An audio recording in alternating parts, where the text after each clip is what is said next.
Alright, step one with our tuna poke, let's prep our mango, which is very simple. Just take about 4 or 5 nice thin slices off a mango once you peel it. I only peeled half so I could hold on to the other half, and I'll eat that other half for breakfast tomorrow. But so I got 4 or 5 slices of mango. I'm going to cut it one way into little sticks, and then you're going to turn it and just go across the other way into a nice consistent dice. Alright, so what makes this dish look really nice is really the cuts on the tuna and the fruits here. So take your time, and really what you're going for is consistency. Okay, so don't be in a hurry. I'm using one nice forward slicing motion, which I think is a very easy way to control a cut versus the chopping down you see a lot on TV. So take your time with that. Same with the avocado. Alright, we're going to take a half an avocado. We're going to slice it one way, we're going to cut it into strips the other way, and then we're just going to turn it and give it a little dice. And again, try to pick out an avocado that's not too soft. Okay, this one was just amazingly perfectly ripe, but even a little firmer than this would have been good. All right, we're going to mince some ginger. Now again, ginger very traditional with tuna poke. You can find fresh ginger in any grocery store now. You're just going to take those they're called hands of ginger, just break off one of the little half of fingers and give it a really fine mince. Now again, it's easier to mince if you start like I did and go really, really thin strips here and then cut it into almost like threads of ginger. And then when you go ahead and mince it, just very quick. Alright, the tuna that you're going to see me working with in a minute here has been put in the freezer for about an hour before I try to cut up my tuna. Very difficult to cut tuna that's room temperature or just from the fridge. So that's in the freezer for an hour. Hard to see on the camera here, but it's nice and firm and easy to cut. You're going to take off the skin. You're going to take off any of that really dark, that's called bloodline, that dark meat. That's not good. And then this bottom triangle here has a lot of membranes in it. I'm going to cut that off and save that for a tuna salad. I just want this perfect center cut piece, which is going to be about a pound. So from that center cut piece, you're going to cut slices, you're going to cut strips, and you're going to dice it just like the mango. All right, so take your time. Again, if it's half frozen, this is really easy. All right, put it in a bowl, and we're going to add our flavorings here. So you saw me throw in the minced ginger. I'm going to squeeze that was a pretty small lime, so half a lime.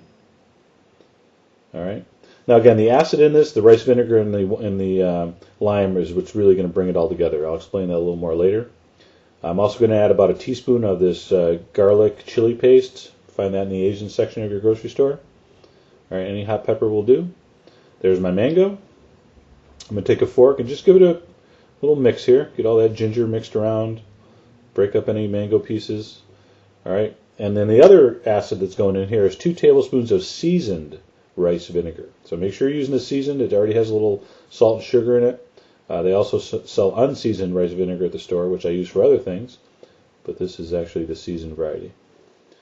All right, the other thing in here is we need some soy sauce. Okay, so what's going to really bring up this tuna flavor and the beautiful sweetness of the fruit is a little salty kick here. So about a tablespoon of soy sauce, and give that another mix.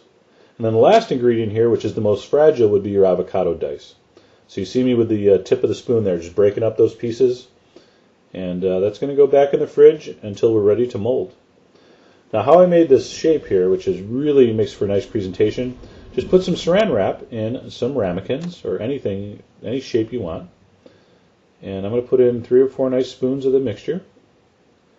And I'm going to give it a little press with the back of the spoon. Now again, I'm not crushing it, but I do want it to be a nice firm texture when I unmold this.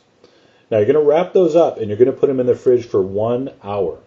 1 hour will still give you a raw tuna, and I'll explain later if you want it to be a little more cooked, quote unquote.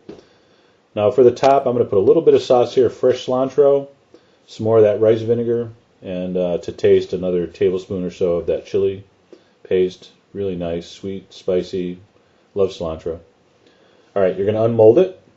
And again, you're going to be amazed at that beautiful, shiny, translucent texture of the tuna and those colorful fruits coming through and the little dots of red from the chili. And it's so fresh, so delicious, such a great, great appetizer.